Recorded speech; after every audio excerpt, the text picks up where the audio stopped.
이런 집은 처음이시죠? 최미선의 조롱 섞인 질문이 응접실을 차갑게 만들었습니다. 값비싼 샹들리에 아래서 벌어진 잔인한 모욕의 순간이었죠. 요즘 세상의 작은 사업으로는 먹고 살기 힘들 텐데요. 체면상 파혼도 고려해야겠네요. 그녀의 비아냥 섞인 말들이 계속 이어졌습니다. 박동우는 검소한 양복 차림으로 조용히 앉아 있었지만 그의 눈 깊은 곳에서는 무언가 차가운 것이 번져가고 있었죠. 결혼은 집안의 격이 맞아야 하는 거죠? 솔직히 말씀드리면 윤기성의 거만한 목소리가 울렸습니다. 소연은 치욕감에 고개를 들 수 없었고 아버지의 옷자락을 떨리는 손으로 붙잡았죠. 하지만 그들은 몰랐습니다. 지금 자신들이 모욕하고 있는 그 사람이 누구인지를.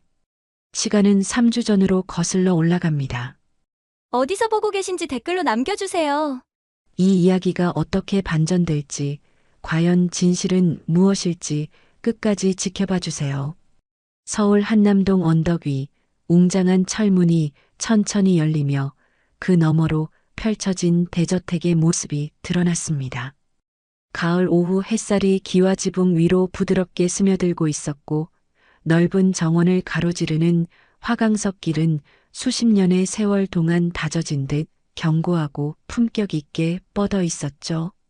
양옆으로 줄지어 선 소나무들은 적어도 반세기는 좋게 되어 보였고 그 사이사이로 정성스럽게 가꾸어진 조경이 이 집의 내력을 말해주고 있었습니다.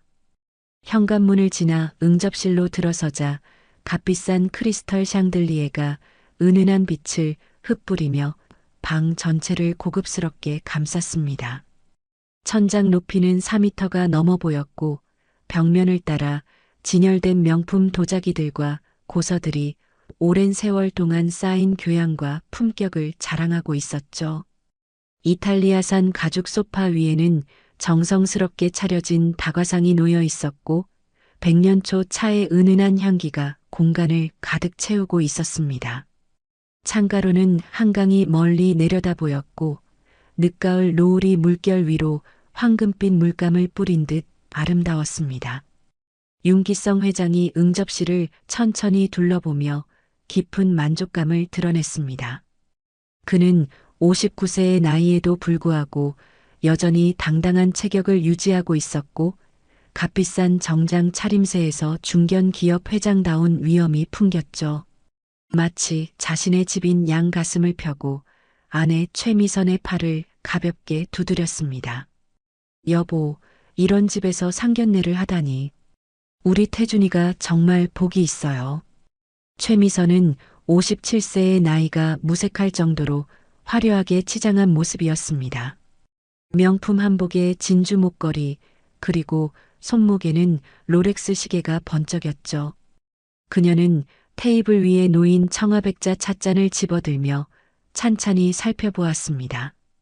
도자기 밑바닥의 낙관을 확인하는 그녀의 눈빛에는 오랜 경험에서 우러난 안목이 서려 있었죠. 정말 좋은 취향이네요. 이런 집은 처음이시죠? 한남동에 이런 대저택이 있는 줄 몰랐어요. 박동우는 검소한 회색 양복 차림으로 조용히 자리에 앉아 있었습니다. 65세의 나이답게 그의 얼굴에는 세월의 흔적이 깊게 새겨져 있었지만 눈빛만은 여전히 또렷하고 깊었죠. 허리는 곧게 펴고 있었고 손동작 하나하나에서도 품격이 느껴졌습니다. 차를 천천히 들어 올리며 담담하게 미소를 지었습니다. 그냥 살던 곳이에요. 별거 아닙니다. 그의 목소리는 낮고 차분했습니다. 하지만 그 속에는 어딘지 모를 깊이가 담겨 있었죠. 마치 깊은 우물처럼 바닥을 알 수 없는 그런 느낌이었습니다. 윤기성은 소파에 깊숙이 앉으며 시선을 박동호에게 고정했습니다. 건설업계에서 30년을 버텨온 그의 눈빛에는 상대를 재빨리 파악하려는 날카로움이 번뜩였죠. 요즘은 무슨 일 하고 계세요? 이런 집에 사시니 상당한 사업을 하셨을 텐데요. 혹시 부동산 쪽이신가요? 박동우는 찻잔을 천천히 내려놓으며 고개를 가볍게 끄덕였습니다. 그의 손가락은 가늘었지만 힘이 있어 보였고 찻잔을 다루는 동작에서도 오랜 세월 쌓인 품격이 드러났죠. 은퇴한 지 좀 됐어요. 지금은 그냥 조용히 삽니다. 책이나 읽고 정원 가꾸고 그런 일상이죠. 순간 윤기성과 최미선 사이에 의미심장한 눈빛이 오갔습니다. 윤기성의 입가에 미묘한 미소가 스쳤고 최미선은 찻잔을 들며 작은 웃음을 흘렸죠. 그들의 표정에는 어딘지 안도하는 기색이 역력했습니다. 마치 역시 그렇구나라는 확신에 찬 표정이었죠. 최미선이 다시 도자기를 내려놓으며 시선을 창밖으로 돌렸습니다. 은퇴하시면 참 한가하시겠어요. 저희는 아직 정말 바쁘거든요. 건설업이 워낙 손이 많이 가는 일이라서요. 요즘 재개발 사업만 해도 몇 개를 동시에 진행하고 있어요. 그녀의 말투에는 은근한 자랑이 섞여 있었습니다. 자신들의 바쁘고 역동적인 삶과 대비시켜 박동호의 한가한 은퇴 생활을 은연중에 격화시키는 뉘앙스였죠. 그렇죠. 건설업 하시면 바쁘실 겁니다. 박동호의 대답은 여전히 차분했습니다. 하지만 응접실의 공기는 점점 더 미묘한 긴장감으로 가득 차고 있었죠. 샹들리에의 빛이 찻잔에 반사되어 작은 무지개를 만들어내고 있었고 창밖으로는 가을바람에 흔들리는 나뭇잎 소리가 희미하게 들려왔습니다. 박소연은 아버지 옆에 단정히 앉아 이 모든 상황을 온몸으로 감지하고 있었습니다. 30세의 그녀는 공무원 시험을 준비하느라 사회 경험이 많지는 않았지만 지금 이 자리에 미묘한 기류만큼은 정확히 읽을 수 있었죠. 그녀는 조심스럽게 아버지의 표정을 살폈습니다.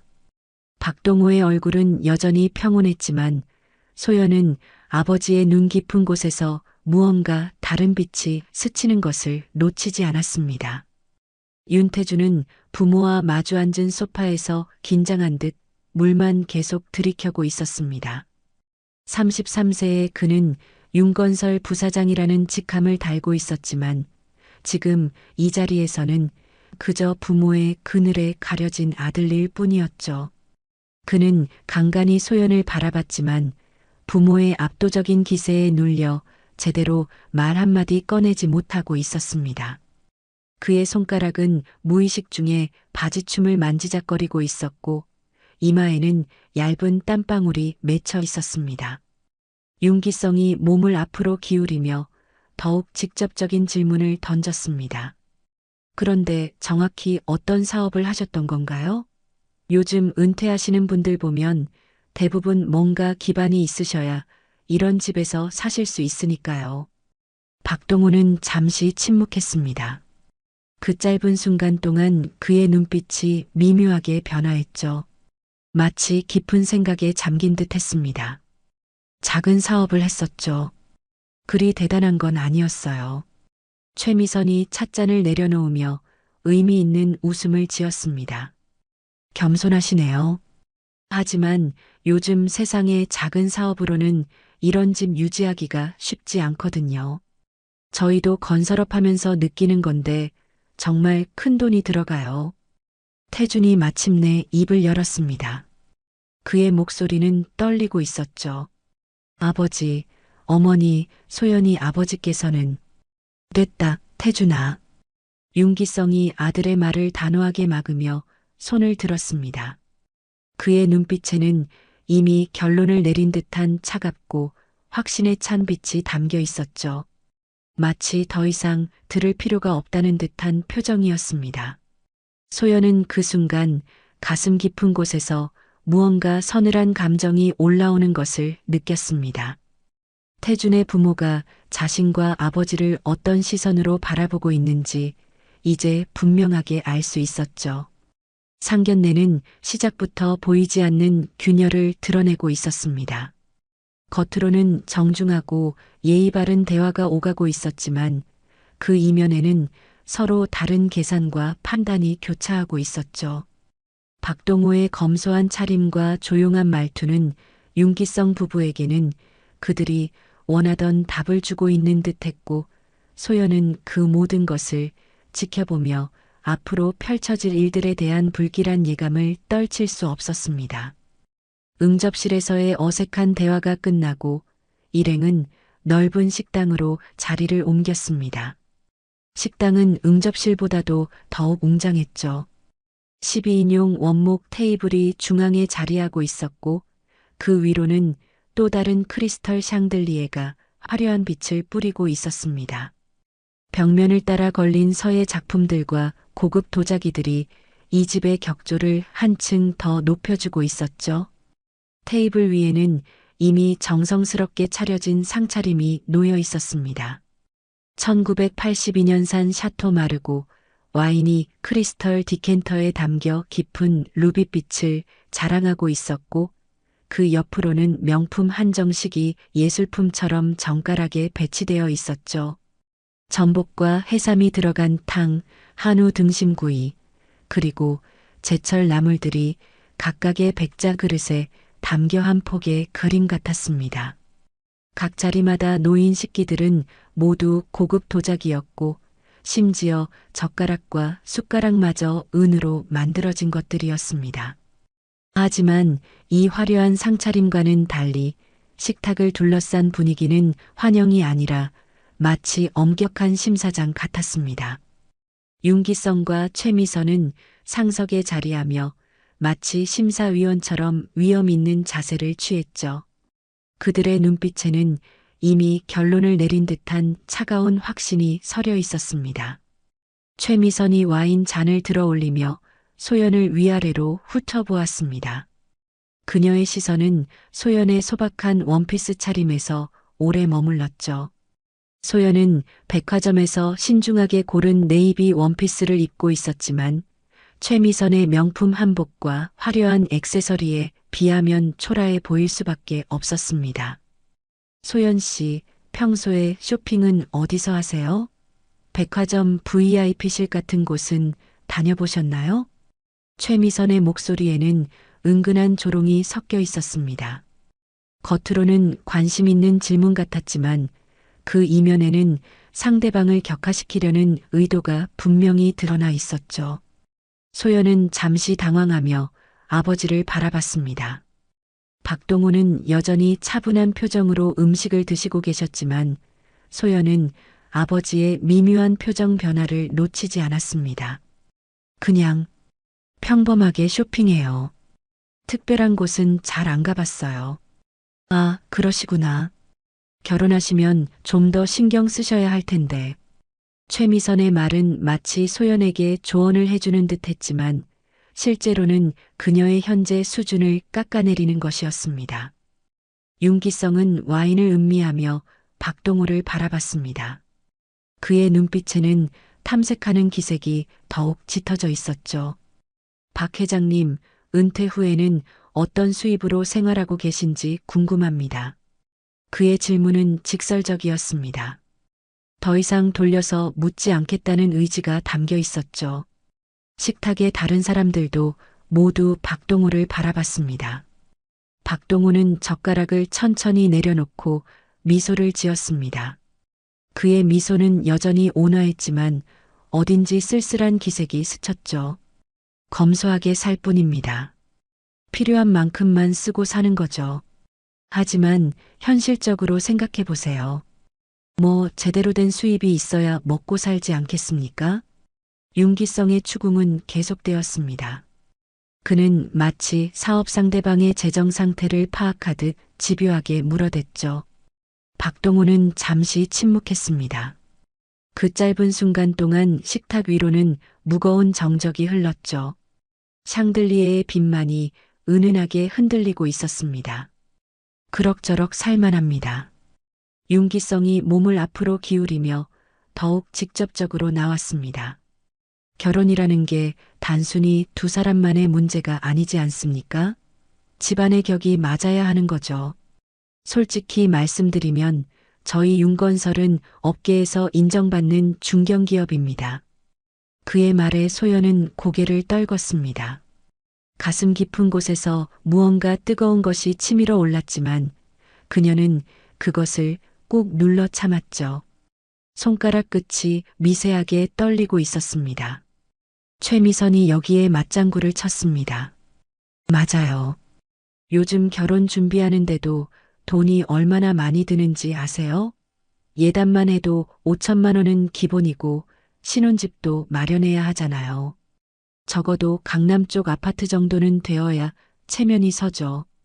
그녀의 말은 마치 당연한 상식을 이야기하는 듯 했지만 실제로는 박동우 부녀에게 경제적 압박을 가하는 것이었습니다. 5천만 원의 예단과 강남 아파트라는 것은 보통 사람들에게는 감당하기 어려운 금액이었죠. 소연은 치욕감에 손을 떨며 아버지를 바라봤습니다. 그녀의 눈에는 눈물이 맺혀 있었지만 그것을 떨어뜨리지 않기 위해 애쓰고 있었죠. 아버지가 이런 모욕을 당하는 모습을 보는 것이 더욱 견디기 어려웠습니다. 박동우는 딸의 시선을 느끼며 조용히 미소를 지었습니다. 그의 미소에는 딸을 향한 무한한 사랑과 미안함이 담겨 있었죠. 아이들이 좋아한다면 방법을 찾아보겠습니다. 윤태주는 이 모든 상황을 지켜보며 괴로워하고 있었습니다. 그는 부모의 말에 동조하지도 그렇다고 적극적으로 막아서지도 못한 채 그저 젓가락만 만지작거리고 있었죠. 그의 이마에는 식은땀이 맺혀 있었고 시선은 계속 아래를 향하고 있었습니다. 태준아, 넌 어떻게 생각하니? 윤기성이 아들에게 물었지만 태준은 제대로 된 대답을 하지 못했습니다. 아, 그게 남자가 그렇게 우물쭈물하면 어떡하니? 확실히 해야지. 최미선이 아들을 나무랐습니다. 하지만 태준에게는 부모의 강압과 소연에 대한 마음 사이에서 선택할 용기가 없었죠. 윤기성이 와인 잔을 내려놓으며 더욱 냉정하게 말했습니다. 우리 태준이 결혼하면 윤건설 지분도 물려받을 거고 앞으로 책임질 일도 많아질 겁니다. 그런데 상대방 집안이 우리와 균형이 맞지 않으면 여러 가지로 어려울 수 있어요. 그의 말은 더 이상 완곡하지 않았습니다. 직접적으로 박동우 가문이 그들과 격이 맞지 않는다고 선언하는 것이었죠. 소연은 더 이상 참을 수 없어 자리에서 일어섰습니다. 그녀의 얼굴은 창백했고 입술은 파르르 떨리고 있었죠. 죄송합니다. 잠시 화장실 좀. 소연아. 박동우가 딸을 불렀지만 소연은 이미 식당을 나가고 있었습니다. 그녀의 뒷모습에서는 억압된 감정이 고스란히 드러나고 있었죠. 상견례는 점점 모욕과 압박의 장으로 변해가고 있었습니다. 화려한 음식과 비싼 와인이 무색할 정도로 식탁 위의 분위기는 차갑고 메말라 있었죠. 윤기성 부부는 자신들의 우월감을 과시하며 박동우 부녀를 압박했고 태주는 그 사이에서 아무것도 하지 못한 채 괴로워하고 있었습니다. 박동우만이 여전히 차분한 모습을 유지하고 있었지만 그의 눈 깊은 곳에는 지금까지와는 다른 빛이 스치고 있었습니다. 마치 오랫동안 잠들어 있던 무언가가 깨어나기 시작하는 듯한 그런 빛이었죠. 화장실에서 돌아온 소연의 얼굴은 여전히 창백했습니다. 그녀는 찬물로 얼굴을 씻었지만 눈가의 붓기는 완전히 가라앉지 않았죠. 식탁으로 돌아와 자리에 앉았지만 시선은 계속 아래를 향하고 있었습니다. 분위기는 더욱 차가워져 있었고 윤기성 부부의 얼굴에는 이미 결론을 내린 듯한 표정이 역력했습니다. 최미선이 냅킨으로 입가를 정갈하게 닦으며 의미심장한 미소를 지었습니다. 그녀의 눈빛에는 더 이상 가식적인 예의도 찾아볼 수 없었죠. 마치 모든 연극이 끝났다는 듯한 표정이었습니다. 소연 씨, 괜찮으세요? 얼굴이 많이 안 좋아 보이는데. 겉으로는 걱정하는 말 같았지만 그 속에는 냉소가 가득했습니다. 최미선은 잠시 윤기성과 시선을 주고받더니 천천히 입을 열었죠. 사실 저희도 오늘 이야기를 나누면서 많은 생각을 하게 됐어요. 결혼이라는 게 정말 신중해야 하는 일이잖아요. 그녀의 말에 식탁 위로는 무거운 정적이 흘렀습니다. 태주는 어머니의 말뜻을 알아차리고 창백해졌죠. 그는 입을 열려고 했지만 아버지의 날카로운 시선에 다시 입을 다물 수밖에 없었습니다. 최미선이 계속해서 말했습니다. 체면상 파혼도 고려해야겠네요. 물론 아직 확정된 건 아니지만 양쪽 집안의 수준 차이가 너무 크면 나중에 여러 문제가 생길 수 있거든요. 그 말이 떨어지자 소연의 어깨가 미세하게 떨렸습니다. 마지막 희망마저 무너지는 순간이었죠. 그녀의 눈에 다시 눈물이 고였고 이번에는 더 이상 참을 수 없을 것 같았습니다. 고개를 드는 것조차 부끄럽고 치욕스러웠습니다. 박동우는 지금까지 줄곧 조용히 앉아 있었습니다. 딸이 당하는 모욕을 묵묵히 지켜보며 참아왔죠. 하지만 최미선의 마지막 말이 떨어지자 그의 표정이 미묘하게 변했습니다. 65년간 쌓아온 인내의 한계에 다다른 듯했죠. 정적을 깨고 박동우가 조용히 자리에서 일어났습니다. 그의 움직임은 천천히 절제되어 있었지만 그 속에는 지금까지와는 다른 기운이 흐르고 있었죠. 마치 오랫동안 잠들어 있던 무언가가 깨어나는 듯한 느낌이었습니다. 오늘은 여기까지 하겠습니다. 박동우의 목소리는 낮고 차분했지만 그 속에는 단호함이 배어 있었습니다. 지금까지의 온화하고 겸손한 말투와는 확연히 다른 목소리였죠. 식탁에 앉은 모든 사람들이 그를 바라봤습니다. 윤기성과 최미선은 서로를 바라보며 피식 웃었습니다. 마치 예상했던 반응이라는 듯한 표정이었죠. 그래도 결혼은 정말 신중해야 하는 일이죠. 감정만으로는 안 되니까요.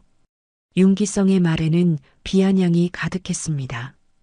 그는 박동우가 화를 내며 일어선 것을 오히려 자신들의 판단이 옳았다는 증거로 받아들이고 있었죠. 맞아요. 서로 맞지 않는 걸 억지로 맞추려고 하면 나중에 더 큰 불행이 될 수 있어요. 최미선도 거들었습니다. 그녀의 목소리에는 승리감마저 묻어났죠. 박동우는 더 이상 아무 말도 하지 않았습니다. 그는 고개를 숙이고 있는 소연을 바라봤고 딸의 떨리는 어깨를 보며 가슴 깊은 곳에서 무언가 뜨거운 것이 치밀어 오르는 것을 느꼈습니다. 소연은 아버지가 일어서자 황급히 자리에서 일어났습니다.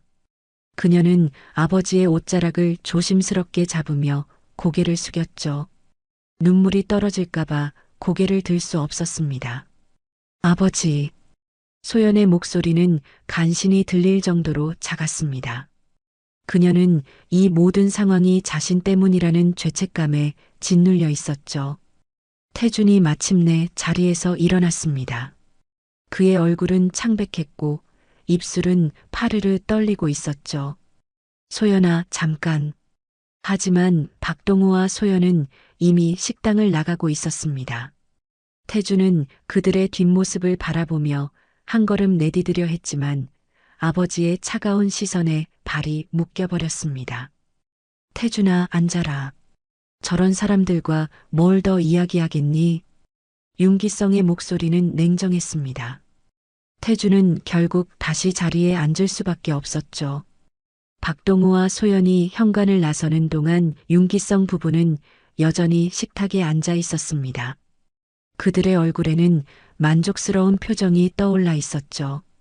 마치 성가신 일을 깔끔하게 정리했다는 듯한 모습이었습니다.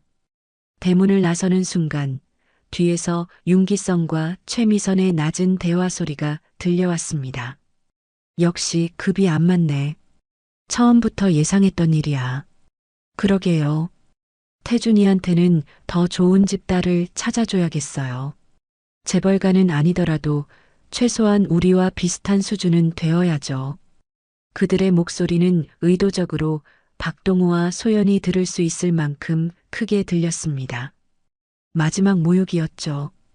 소연은 그 말을 듣고 비틀거렸습니다. 박동호가 딸의 팔을 붙잡아주지 않았다면 넘어질 뻔했죠. 그녀의 얼굴은 더욱 창백해졌고 입술은 새하얗게 질려 있었습니다.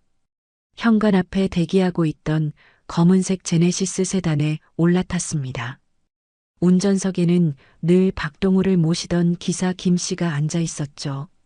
그는 백미러로 소연의 상태를 확인하고는 조심스럽게 시동을 걸었습니다.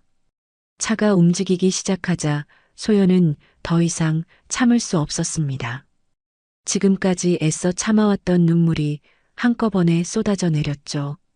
아빠, 제가 부족해서 죄송해요. 제가 더 잘났다면, 제가 더 좋은 집 딸이었다면. 소연의 목소리는 흐느낌으로 끊어져 있었습니다. 그녀는 자신 때문에 아버지가 모욕을 당했다고 생각하며 자책하고 있었죠. 박동호는 딸의 손을 꼭 잡았습니다. 그의 손은 따뜻했지만 미세하게 떨리고 있었죠. 소연아, 사람은 돈으로 사는 게 아니다. 마음으로 사는 거야. 너는 아무것도 부족하지 않아. 그의 목소리는 여전히 온화했습니다. 하지만 그 속에는 깊은 분노가 억압되어 있었죠. 딸을 위로하면서도 그의 눈빛 속에는 지금까지와는 전혀 다른 빛이 번져 있었습니다. 하지만 아빠, 괜찮다. 아빠가 있잖아. 박동호는 딸의 어깨를 토닥이며 창밖을 바라봤습니다. 한남동의 언덕길이 뒤로 흘러가고 있었고 늦가을 노을이 하늘을 붉게 물들이고 있었죠. 하지만 그의 마음속에는 노을보다도 더 뜨거운 무언가가 타오르고 있었습니다. 소연은 아버지의 품에 안겨 계속 흐느꼈습니다. 30년을 살면서 이렇게 깊은 치욕감을 느껴본 적이 없었죠. 사랑하는 사람의 부모에게 거부당했다는 사실, 그리고 그것이 단순히 경제적 차이 때문이라는 현실이 너무나 잔인했습니다. 박동호는 딸을 달래면서도 가슴 깊은 곳에서는 냉정한 결심이 굳어지고 있었습니다. 65년을 살면서 언제나 겸손하고 온화하게 살아왔지만 오늘만큼은 달랐죠. 자신이 당하는 모욕은 참을 수 있었지만 딸이 당하는 굴욕은 절대 용납할 수 없었습니다. 차창 밖으로 한강이 보였습니다. 강물은 유유히 흘러가고 있었지만 박동호의 마음속에는 거센 폭풍이 일고 있었죠. 그는 조용히 휴대폰을 꺼내 어떤 번호를 찾기 시작했습니다. 오랫동안 사용하지 않았던 번호였지만 여전히 기억하고 있었죠. 지금까지 잠들어 있던 재민그룹 창업주 박동호가 깨어나고 있었습니다. 다음 날 이른 아침 강남구 테헤란로에 위치한 윤건설 본사 39층 회장실에서는 평소와 다른 분위기가 감돌고 있었습니다. 윤기성은 어제의 상견례를 성공적으로 마무리했다는 만족감에 젖어 여유롭게 아침 일과를 시작하려 했죠. 하지만 비서실에서 들려오는 부산한 목소리들이 그의 기분을 점차 어둡게 만들고 있었습니다. 오전 8시 30분 첫 번째 이상 신호가 감지되었습니다. 박 비서가 창백한 얼굴로 회장실 문을 두드렸죠. 회장님, 급한 일이 생겼습니다. 뭔 일이야? 아침부터 왜 이렇게 소란스러워?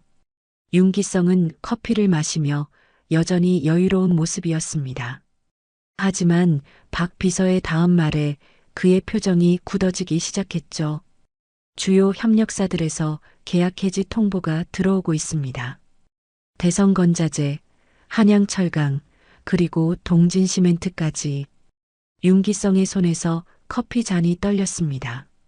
방금 언급된 업체들은 모두 윤건설의 핵심 협력사들이었죠. 20년 넘게 함께 일해온 업체들이 동시에 계약 해지를 통보한다는 것은 상식적으로 이해할 수 없는 일이었습니다. 뭐라고? 이유가 뭐야? 모두 비슷한 내용입니다. 회사 정책 변경으로 인한 불가피한 조치라고 하는데 구체적인 설명은 해주지 않고 있습니다. 박 비서의 목소리는 점점 작아졌습니다.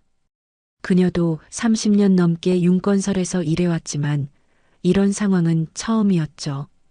오전 9시 두 번째 충격이 밀려왔습니다. 이번에는 재무 담당 이사가 급하게 회장실로 뛰어왔습니다.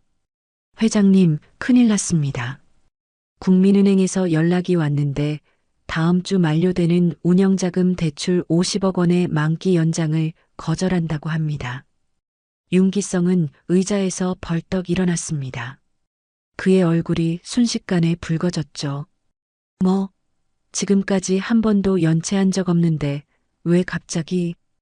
은행 측에서는 내부 심사 기준이 변경됐다고만 하고 자세한 내용은 알려주지 않고 있습니다. 이사의 말에 윤기성은 주먹을 쥐었습니다. 50억 원의 운영자금이 갑자기 막힌다는 것은 윤건설의 현금 흐름에 심각한 타격을 줄 수 있는 일이었죠. 오전 10시 세 번째이자 가장 치명적인 타격이 가해졌습니다. 홍보팀장이 다급하게 회장실로 달려왔죠. 회장님, 온라인 경제지에 우리 회사 관련 기사가 떴습니다. 윤건설 재정부실 의혹, 연쇄계약 해지 사태 발생이라는 제목으로 윤기성은 급하게 컴퓨터 모니터를 확인했습니다. 화면에는 자극적인 헤드라인과 함께 윤건설의 최근 수주 현황, 재정 상태 등이 자세히 분석되어 있었죠. 기사 내용은 정확했지만 마치 회사 내부 정보를 훤히 알고 있는 사람이 쓴 것 같았습니다. 이 기사는 도대체 누가 쓴 거야? 여기 나온 정보들은 우리 내부 자료 아니야? 홍보팀장은 당황한 표정으로 고개를 저었습니다. 확인해 봤는데 기자는 익명의 제보를 받았다고만 하고 구체적인 출처는 밝히지 않고 있습니다. 오전 11시 윤건설 본사 로비에는 각종 언론사의 기자들이 몰려들기 시작했습니다. 카메라와 마이크를 든 취재진들이 건물 입구를 가득 메웠고 직원들은 정상적인 출입조차 어려운 상황이 되었죠. 39층 회장실에서는 긴급 경영진 회의가 소집되었습니다. 윤기성은 회의 테이블을 주먹으로 내리치며 분노를 터뜨렸습니다. 누가 우리를 건드린 거야? 하루아침에 이런 일이 동시에 일어날 리가 없어. 그의 얼굴은 붉게 달아올라 있었고 목소리는 떨리고 있었죠. 30년 동안 쌓아온 윤건설이 하루아침에 흔들리고 있다는 현실을 받아들이기 어려웠습니다. 회장님, 일단 침착하게 대응 방안을 논의해야겠습니다. 전무가 조심스럽게 말했지만 윤기성의 분노는 쉽게 가라앉지 않았습니다. 침착하게? 지금 우리 회사가 무너져 가는데 침착하라고? 한편 집에서 이 모든 상황을 지켜보던 최미선은 믿을 수 없다는 표정으로 휴대폰을 붙잡고 있었습니다. 그녀는 평소 친하게 지내던 재벌가 부인들에게 연달아 전화를 걸며 하소연하고 있었죠. 언니, 우리 회사에 무슨 일이 생긴 것 같아요. 갑자기 이상한 기사들이 나오고. 하지만 평소와 달리 지인들의 반응은 차가웠습니다. 마치 미리 무언가를 알고 있는 듯한 어조였죠. 아, 최 여사님. 요즘 건설업계가 어려우니까 조심하세요. 그렇게 말하지 마세요. 우리 회사는 탄탄해요. 최미선은 억지로 자신감을 내비쳤지만 상대방은 이미 전화를 끊은 상태였습니다. 윤태주는 회사에서 벌어지는 혼란 속에서 불안감에 떨고 있었습니다. 그는 몇 번이나 소연에게 전화를 걸어보았지만 번호는 연결되지 않았죠. 여보세요, 소연아. 나야, 태준이야. 전화 좀 받아줘. 하지만 소연의 휴대폰은 계속 꺼져 있었습니다. 어제 일어난 일 때문에 소연이 전화를 받지 않는다는 것을 태준도 알고 있었지만 지금은 그녀와 이야기해야 할 것 같았죠. 오후 2시 윤건설 회의실에는 경영진들이 모여 대책회의를 하고 있었습니다. 그런데 갑자기 회의실 문이 조용히 열리며 예상치 못한 인물이 나타났습니다. 정혜옥이었습니다. 68세의 그녀는 평소 한남동 일대에서 흔히 볼 수 있는 평범한 어르신 같은 모습이었죠. 회색 머리를 단정하게 빗어 넘기고 검소한 옷차림을 한 그녀의 모습에서는 특별할 것 없는 동네 어르신의 분위기가 풍겼습니다. 실례합니다. 윤 회장님과 잠깐 이야기할 수 있을까요? 회의실에 있던 모든 사람들이 그녀를 바라봤습니다. 윤기성은 당황한 표정으로 정혜옥을 바라봤죠. 어르신이 누구시죠? 여기는 회의 중인데. 정혜옥은 조용히 미소를 지으며 회의실 안으로 들어왔습니다. 그녀의 걸음걸이는 느려 보였지만 묘하게 위압감이 느껴졌죠. 어제 상견례 자리에서 무시했던 그분. 그저 그런 분이 아니에요. 정혜옥의 목소리는 조용했지만 회의실 안의 모든 사람들에게 명확하게 들렸습니다. 그녀의 말에 윤기성과 최미선의 얼굴이 순간 창백해졌죠. 무슨 말씀이세요? 윤기성이 떨리는 목소리로 물었습니다. 어제까지만 해도 자신감에 넘쳤던 그의 모습은 온데간데 없었죠. 정혜옥은 여전히 조용한 미소를 지으며 답했습니다. 박동우 회장님을 모르시는군요. 재민그룹이라고 들어보셨나요? 그 순간 회의실 안의 공기가 얼어붙었습니다. 재민그룹이라는 이름을 모르는 사업가는 없었기 때문이죠. 한국 경제계의 숨은 거인, 수많은 대기업들의 뒤에서 영향력을 행사하는 그룹이었습니다. 윤기성과 최미선은 처음으로 진짜 두려움을 느꼈습니다. 어제 그들이 무시했던 검소한 노인이 실제로는 상상할 수 없는 거물이었다는 것을 깨달은 순간이었죠. 정혜옥은 더 이상 말하지 않고 조용히 회의실을 나갔습니다. 하지만 그녀가 남긴 말은 윤건설 경영진들의 마음에 깊은 공포를 심어 놓았죠. 회의실에는 무거운 침묵만이 흘렀습니다. 정혜옥의 충격적인 발언이 있은 지 3시간 후 윤기성은 급하게 한남동으로 향했습니다. 그의 얼굴에는 어제까지의 여유로운 모습은 온데간데 없었고 대신 절박함과 불안감이 역력했죠.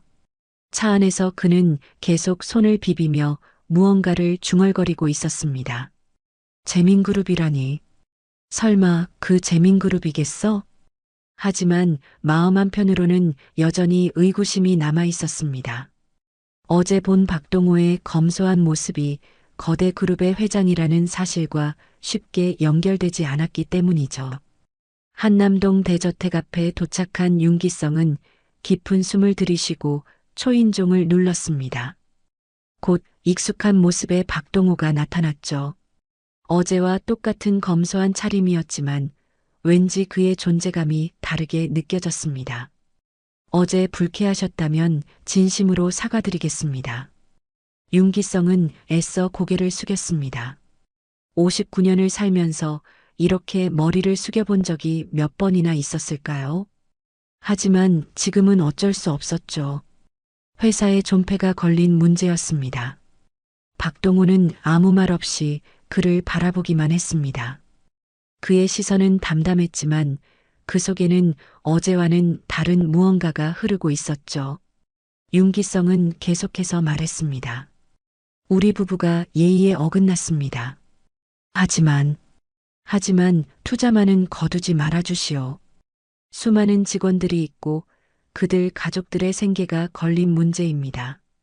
그의 목소리에는 애원하는 기색이 역력했습니다. 하지만 그 속내를 들여다보면 여전히 교만함이 남아 있었죠. 단순히 위기를 모면하려는 계산적인 사과일 뿐이었습니다. 최미선은 남편 뒤에서 여전히 반신반의하는 표정이었습니다. 그녀는 작은 목소리로 중얼거렸죠. 저런 가난한 분이 이렇게 큰 힘이 있을 리가. 뭔가 오해가 있는 것 아닐까요? 그녀의 말은 박동호에게도 들렸습니다. 박동호의 눈빛이 순간 차가워졌지만 그는 여전히 아무 말도 하지 않았죠. 태주는 부모 뒤에서 고개를 숙이고 서 있었습니다. 그의 마음속에는 복잡한 감정이 교차하고 있었죠. 소연에 대한 미안함, 부모에 대한 실망, 그리고 자신의 무력함에 대한 자책감이 뒤섞여 있었습니다. 하지만 결국 그는 부모 편에 서서 침묵을 지킬 수밖에 없었습니다. 박동호는 오랫동안 그들을 바라보다가 조용히 입을 열었습니다. 돌아가십시오. 단 5글자였지만 그 말에는 거부할 수 없는 힘이 담겨 있었습니다. 윤기성은 더 말하려고 했지만 박동호는 이미 등을 돌리고 있었죠.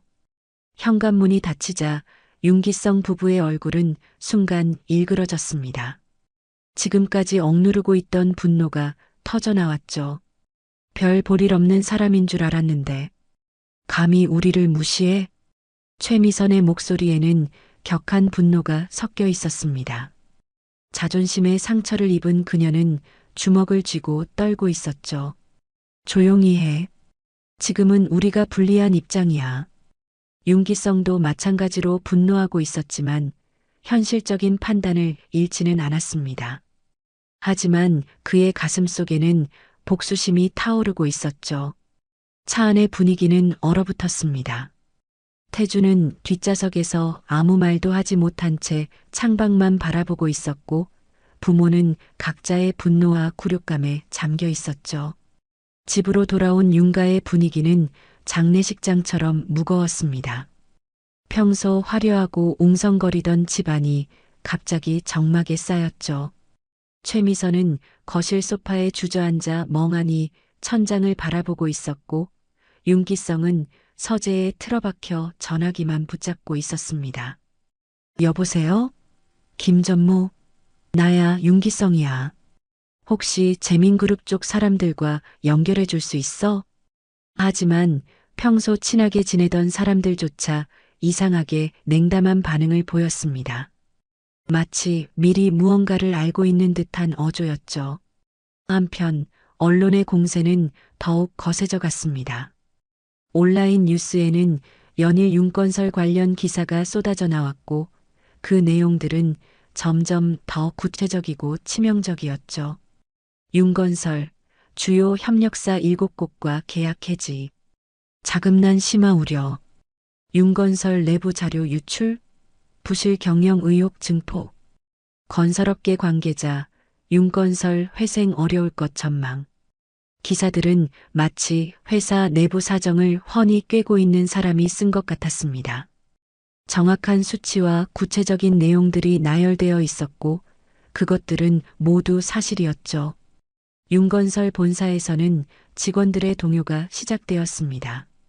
복도에서는 수군거리는 소리가 끊이지 않았고 일부 직원들은 이력서를 준비하기 시작했죠. 정말 회사가 망하는 거야?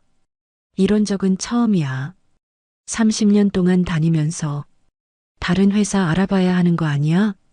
직원들의 불안감은 점점 커져갔고 그것은 곧 업무 효율의 저하로 이어졌습니다. 윤건설의 내부 균열이 시작된 것이죠.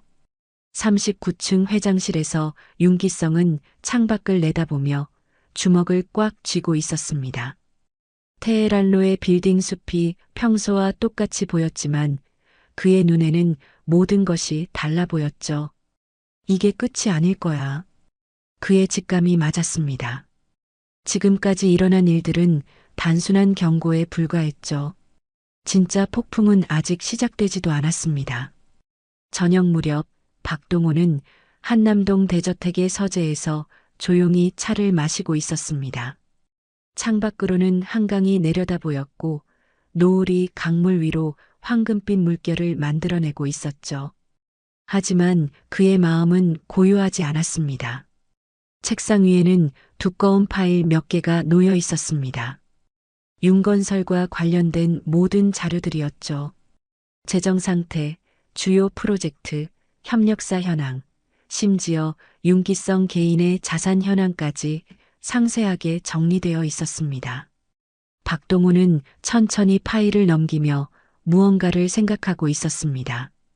그의 눈빛에는 지금까지와는 전혀 다른 차가운 결의가 서려 있었죠. 진짜 게임은 이제부터 시작이었습니다. 한국건설협회 대회의실에는 긴장감이 가득했습니다. 국정감사 특별위원회가 주관하는 건설업계 청문회가 열리고 있었고 윤건설은 그 중심에 서 있었죠. 200석 규모의 회의장은 언론진과 관계자들로 가득 찼고 수십 대의 카메라가 증인석을 향해 집중되어 있었습니다. 윤기성은 증인석에 앉아 있었지만 그의 모습은 며칠 전과는 완전히 달랐습니다. 평소 당당하던 어깨는 움츠러들어 있었고 얼굴에는 진땀이 송글송글 맺혀 있었죠. 손은 무의식적으로 떨리고 있었고 시선은 계속 아래를 향하고 있었습니다. 윤 회장님, 이 서류를 보시겠습니까? 국정감사위원장이 두꺼운 파일을 들어 올렸습니다. 그 순간 대형 스크린의 윤건설의 내부 문서들이 하나씩 공개되기 시작했죠. 허위로 작성된 재정보고서, 협력업체와의 불공정 계약서, 그리고 각종 편법 거래 내역들이 적나라하게 드러났습니다. 이 서류들이 모두 사실입니까? 위원장의 날카로운 질문에 윤기성은 목소리를 제대로 내지 못했습니다. 그건 회의장 뒤편에 앉아있던 최미선의 얼굴은 이미 새하얗게 질려 있었습니다. 그녀는 핸드백을 꽉 쥐고 있었고 입술은 파르르 떨리고 있었죠. 평소 화려했던 차림새도 오늘만큼은 초라해 보였습니다. 특히 이 부분을 보시죠. 지난 3년간의 하도급 계약에서 불공정한 단가 조정이 무려 47건이나 발견됩니다. 감사위원회 지적이 계속되자 회의장 곳곳에서 웅성거리는 소리가 들려왔습니다. 기자들의 카메라 셔터 소리가 끊임없이 터져나왔고 윤기성의 얼굴은 점점 더 창백해져 갔죠.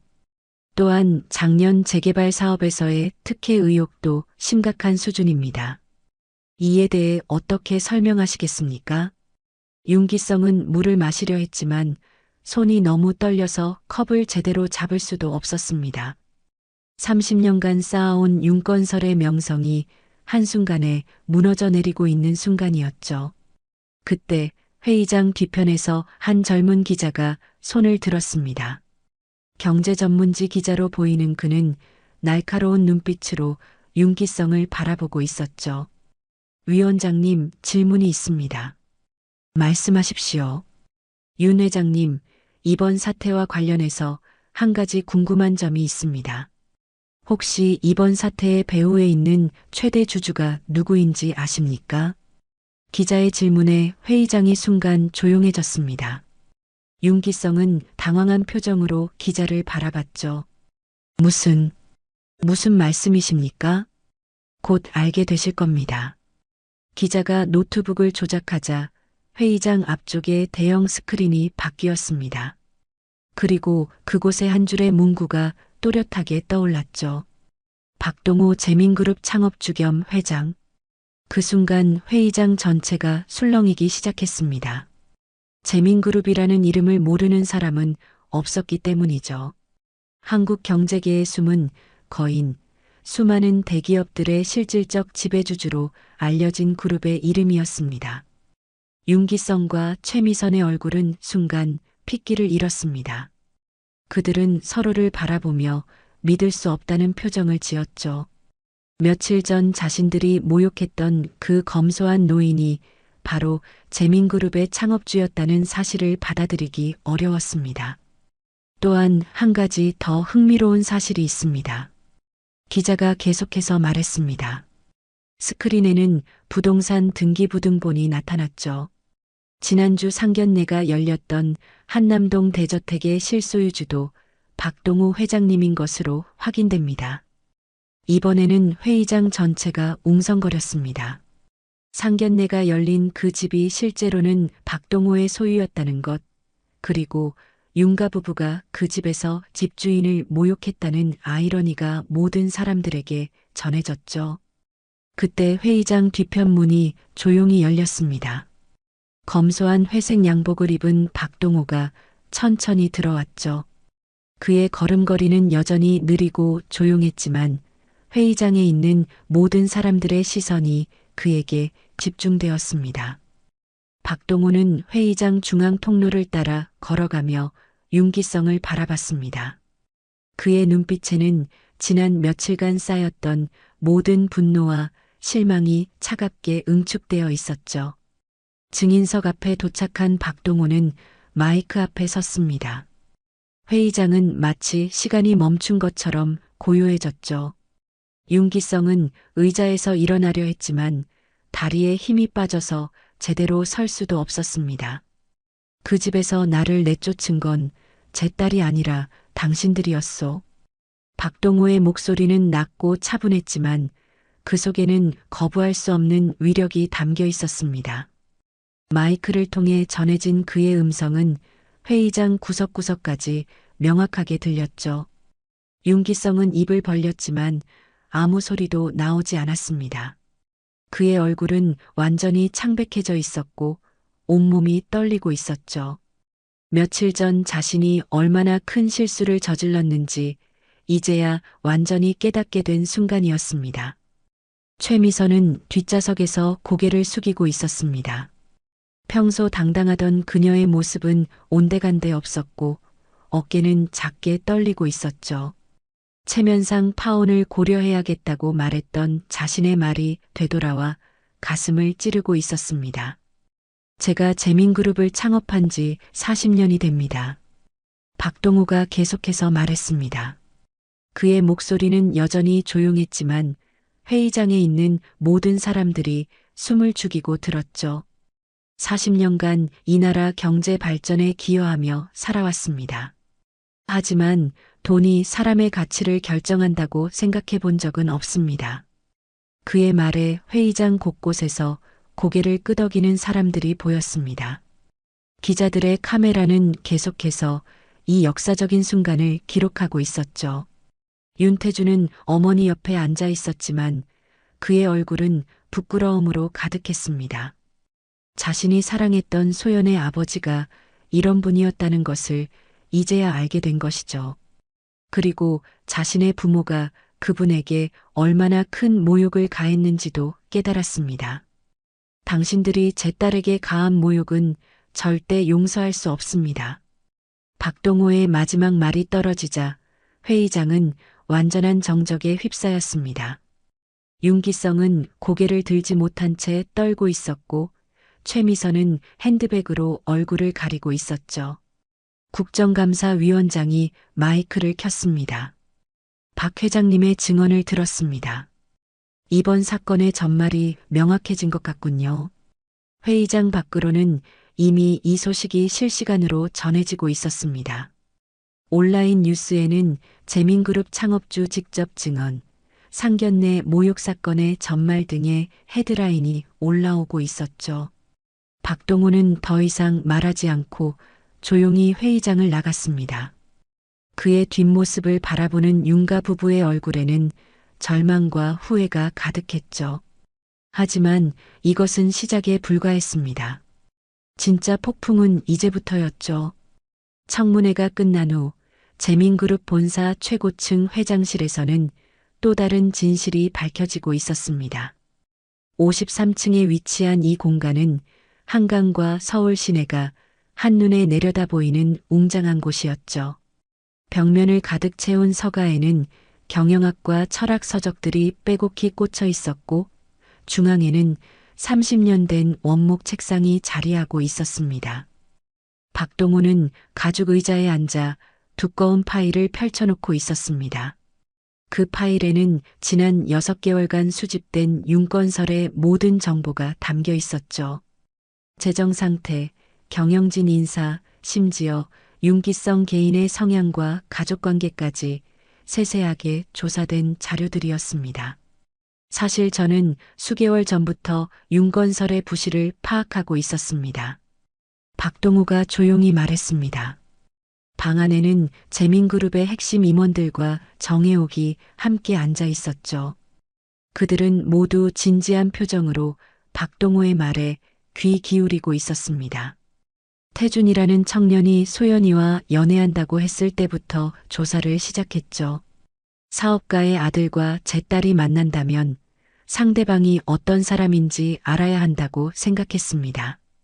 파일 속에는 윤건설에 숨겨진 부채, 불법적인 하도급 구조, 그리고 각종 편법 거래 내역들이 상세히 정리되어 있었습니다.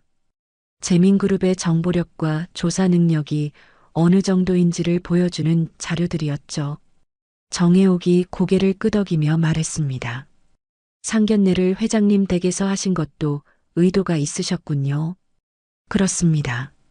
제가 소유한 대저택에서 상견례를 받은 이유는 그들의 진짜 민낯을 확인하기 위함이었습니다. 박동호의 눈빛에는 깊은 실망이 서려 있었습니다. 그는 마지막까지 윤가 부부가 달라지기를 기대했지만 결과는 예상보다도 더 나빴죠. 돈과 겉모습만 보고 사람을 판단하는 그들의 모습을 직접 확인할 수 있었습니다. 소연이가 당한 모욕은 저에게는 더 이상 참을 수 없는 일이었죠.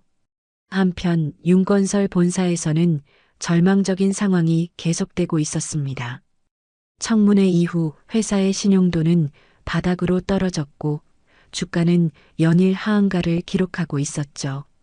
협력업체들의 계약 해지는 물론이고 은행들마저 대출 회수에 나서기 시작했습니다. 윤기성은 회장실에서 머리를 감싸고 앉아 있었습니다. 그의 책상 위에는 각종 고지서와 법무팀의 긴급 보고서들이 쌓여 있었죠. 30년간 읽어온 모든 것이 며칠 만에 무너져 내리고 있는 상황이었습니다. 최미선은 집에서 TV 뉴스를 보며 충격에 휩싸여 있었습니다. 화면에는 연일 윤건설과 관련된 부정적인 보도들이 나오고 있었고 자신들의 모습까지 반복해서 방송되고 있었죠. 재민그룹 박동호 회장, 상견례 모욕 사건 직접 증언, 윤건설 부실 경영 실태 적나라하게 드러나, 건설업계 충격, 윤건설 회생 가능성 희박. 뉴스를 보던 최미선은 견디지 못하고 TV를 껐습니다. 그녀의 눈에는 눈물이 고여 있었고 온몸이 떨리고 있었죠. 오후 3시 윤기성과 최미선은 절망적인 심정으로 재민그룹 본사를 찾았습니다. 그들은 로비에서 한참을 기다린 후에야 53층 회장실로 안내받을 수 있었죠. 평소 당당했던 그들의 모습은 온데간데 없었고 초라하고 절망적인 모습뿐이었습니다. 회장실 문이 열리자 박동호가 책상 뒤에 앉아 있었습니다. 며칠 전 상견례 때와는 완전히 다른 분위기였죠. 이곳에서의 박동호는 명실상부한 대기업 창업주의 위엄을 보여주고 있었습니다. 최미선이 가장 먼저 무릎을 꿇었습니다. 그녀의 눈에서는 눈물이 흘러내렸고 목소리는 떨리고 있었죠. 몰라봬서 죄송합니다. 정말 죄송합니다. 명품 한복을 입고 거만하게 굴던 며칠 전의 모습과는 전혀 달랐습니다. 지금의 최미선은 그저 절망에 빠진 한 사람의 어머니일 뿐이었죠. 윤기성도 아내 옆에서 무릎을 꿇었습니다. 59년을 살면서 이렇게까지 무릎을 꿇어본 적은 없었지만 지금은 선택의 여지가 없었죠. 한 번만 살려달라고 부탁드립니다. 제가 잘못했습니다. 그의 목소리에는 애원하는 기색이 가득했습니다. 30년간 쌓아온 윤건설과 수백 명의 직원들을 생각하면 자존심 따위는 중요하지 않았죠. 윤태주는 부모 뒤에서 이 모든 상황을 지켜보며 괴로워하고 있었습니다. 그는 앞으로 나서서 부모의 어깨를 잡았죠. 아버지, 어머니, 이제 그만하세요. 태준의 목소리는 울먹임으로 가득했습니다.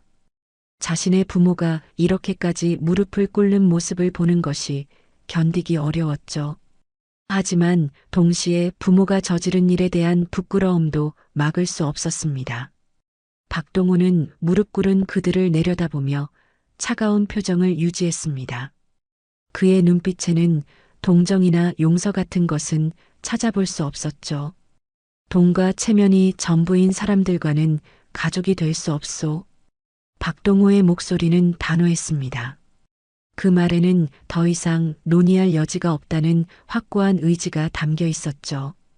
제 딸을 모욕한 것도 용서할 수 없지만 더 중요한 것은 당신들의 가치관입니다. 사람을 겉모습과 재산으로만 판단하는 사람들과 어떻게 가족이 될 수 있겠습니까? 회장실 한편에 조용히 서 있던 소연이 아버지 옆으로 다가왔습니다. 그녀는 며칠 전의 상처에서 조금씩 회복되고 있었지만 여전히 상견례 때의 굴욕은 잊을 수 없었죠. 소연은 무릎 꿇은 윤가 부부를 바라보며 담담히 고개를 끄덕였습니다. 그녀의 표정에는 분노보다는 실망이 더 짙게 드러나 있었죠. 저도 아버지 말씀에 동의해요. 진정한 사랑이라면 상대방의 집안이나 재산을 먼저 보지 않을 거예요. 소연의 말에 태주는 고개를 숙였습니다. 그는 자신이 부모의 압력에 굴복해서 소연을 제대로 지켜주지 못했다는 것을 뼈저리게 느끼고 있었죠. 윤기성과 최미선은 더 이상 할 말이 없었습니다. 그들이 저지른 일의 무게가 얼마나 큰지 이제야 완전히 깨달았지만 이미 돌이킬 수 없는 상황이었죠. 회사 일은 법적 절차에 따라 처리될 것입니다. 더 이상 변명하지 마십시오. 박동호의 마지막 말이 떨어지자 윤가 부부는 절망에 빠진 채 회장실을 떠났습니다. 그들의 뒷모습은 며칠 전에 거만했던 모습과는 완전히 달랐죠. 이제는 그저 몰락한 중년 부부의 초라한 모습뿐이었습니다. 태주는 마지막까지 소연을 바라봤지만 그녀는 시선을 돌리지 않았습니다. 모든 것이 끝났다는 것을 둘 다 알고 있었죠. 회장실에 다시 정적이 흘렀습니다. 창밖으로는 서울의 도심이 내려다 보였고 한강이 유유히 흘러가고 있었죠. 하지만 이 조용한 공간에서 벌어진 일은 한 기업의 운명을 바꾸고 두 가족의 인생을 완전히 뒤바꿔 놓았습니다. 박동호는 딸의 어깨를 가볍게 두드리며 창밖을 바라봤습니다. 모든 것이 끝난 듯 보였지만 그의 마음속에는 여전히 복잡한 감정들이 교차하고 있었죠. 정의는 실현되었지만 그 과정에서 많은 사람들이 상처를 받았습니다. 이것이 과연 최선의 결과였을까 하는 의문이 박동호의 마음 한편에 남아 있었죠. 6개월 후 강남구 대치동의 한 허름한 다세대 주택 2층에서는 완전히 달라진 윤가의 모습을 볼 수 있었습니다. 30평이 채 되지 않는 작은 전셋집은 예전 강남 대저택과는 비교할 수 없을 정도로 초라했죠. 벽지는 곳곳이 벗겨져 있었고 바닥에는 값싼 장판이 깔려 있었습니다. 하지만 이상하게도 이 집에는 예전에 없던 평온함이 흐르고 있었습니다. 최미선은 이른 아침부터 마트 직원복을 입고 집을 나섰습니다. 57세의 나이에 처음 시작한 아르바이트였지만 그녀의 표정은 의외로 밝았죠. 명품 한복과 값비싼 액세서리는 모두 사라지고 대신 단정한 유니폼과 운동화를 신고 있었습니다. 허영과 체면을 내려놓고 나니 오히려 마음이 편해졌다고 했죠. 어서 오세요. 무엇을 도와드릴까요? 마트에서 일하는 최미선의 목소리는 예전과 달리 친근하고 따뜻했습니다. 고객들을 대하는 그녀의 태도에서는 진정성이 느껴졌죠. 몇 달 전까지만 해도 상대방의 재산과 지위부터 파악하던 그녀였지만 이제는 누구에게나 똑같이 정중하게 대했습니다. 한편 윤기성은 작은 건설 컨설팅 회사에서 말단 자문직으로 일하고 있었습니다. 회장 자리에서 일반 직원으로 내려왔지만 그는 의외로 이 일에 적응해 가고 있었죠. 현장에 나가서 땀을 흘리며 일하는 법을 30년 만에 다시 배우고 있었습니다. 윤 자문님, 이 도면 검토 부탁드립니다. 후배 직원이 건네주는 도면을 받아드는 윤기성의 손에는 굳은 살이 생기기 시작했습니다. 예전처럼 사무실에만 앉아있지 않고 직접 현장을 뛰어다니다 보니 자연스럽게 생긴 것이었죠. 그는 이 굳은 살을 오히려 자랑스럽게 여겼습니다. 가장 큰 변화를 보인 것은 윤태준이었습니다. 그는 부모와의 갈등 끝에 집을 나와 독립을 선언했죠. 원룸에서 혼자 살면서 중견기업의 사원으로 새 출발을 했습니다. 윤건설 부사장이라는 타이틀은 사라졌지만 대신 자신의 힘으로 성취하는 작은 성공들에서 진정한 보람을 느끼고 있었습니다. 이제야 진짜 제 인생을 살고 있는 것 같아요. 태주는 가끔 부모를 찾아가며 이렇게 말했습니다. 부모에 대한 원망보다는 감사함이 더 컸죠.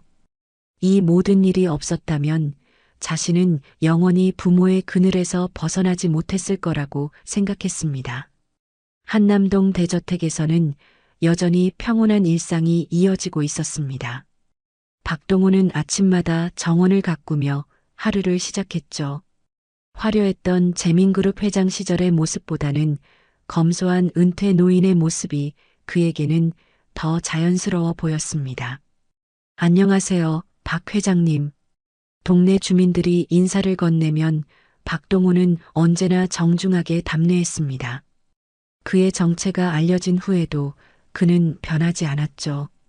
여전히 동네 어르신들과 바둑을 두고 산책을 하며 소소한 일상을 즐겼습니다. 회장님이라고 부르지 마세요. 그냥 동네 아저씨라고 생각하세요. 박동호는 항상 이렇게 말했습니다. 지위나 재산보다는 사람 자체로 기억되고 싶다는 그의 마음이 담긴 말이었죠. 소연은 몇 달 전 공무원 시험에 합격해서 구청 복지과에서 일하고 있었습니다. 어려운 이웃들을 도우며 보람을 느끼는 매일이었죠. 상견례에서 받았던 상처는 오히려 그녀를 더 강하게 만들었습니다. 사람의 진정한 가치가 무엇인지 깨달았기 때문이었습니다. 아버지, 정말 고마워요. 덕분에 제가 원하던 일을 찾을 수 있었어요. 소연은 아버지에게 진심으로 감사했습니다. 만약 그 일이 없었다면 자신도 모르게 물질만을 추구하는 삶을 살았을지도 모른다고 생각했죠. 어느 가을 저녁 아버지와 딸은 대저택 정원에서 차를 마시며 이야기를 나누고 있었습니다. 노을이 정원의 나무들을 붉게 물들이고 있었고 멀리 한강이 황금빛으로 반짝이고 있었죠. 소연이 문득 궁금증을 표현했습니다. 아버지는 회장님이셨는데 왜 이렇게 검소하게 사세요? 화려하게 사셔도 되는데. 박동호는 찻잔을 천천히 내려놓으며 미소를 지었습니다. 그의 미소에는 오랜 세월 쌓인 지혜와 여유가 담겨 있었죠. 사람은 가진 게 아니라 지킨 마음으로 기억되는 거란다.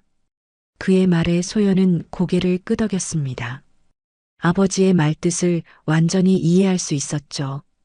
윤가에서 겪었던 일들이 이 말의 의미를 더욱 깊게 만들어 주었습니다. 돈이나 지위는 언제든 사라질 수 있어.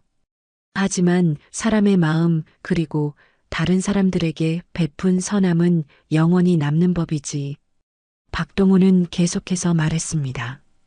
저녁 햇살이 그의 얼굴을 부드럽게 비추고 있었죠.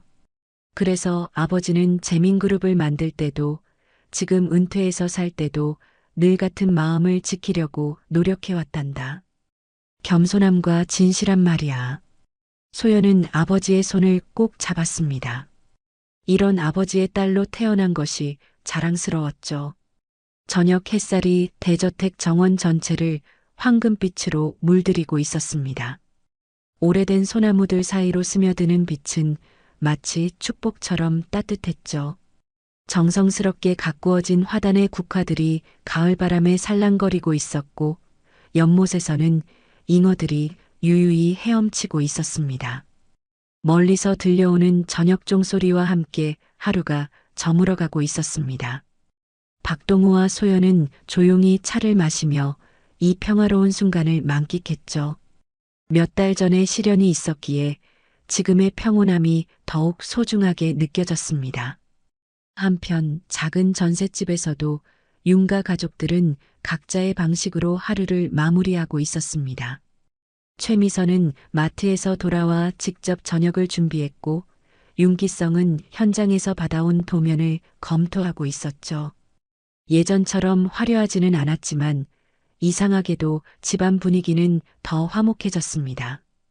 태주는 가끔 부모님 댁을 찾아가며 새로운 관계를 만들어가고 있었습니다. 상사와 부하 직원의 관계가 아닌 진정한 가족으로서의 관계를 말이죠. 시간이 흘러도 변하지 않는 것이 있다면 그것은 사람의 진정한 가치였습니다. 겉모습은 거짓일 수 있어도 사람의 진가는 언제나 드러나기 마련이었죠. 윤가 가족들은 이제야 그 진리를 깨달았고 박동호는 처음부터 그것을 알고 살아왔습니다. 가을밤이 깊어가는 가운데 두 가족은 각자 다른 곳에서 새로운 시작을 준비하고 있었습니다. 진정한 행복은 가진 것에 많고 적음이 아니라 어떤 마음으로 사느냐에 달려 있다는 것을 이제는 모두가 알고 있었죠.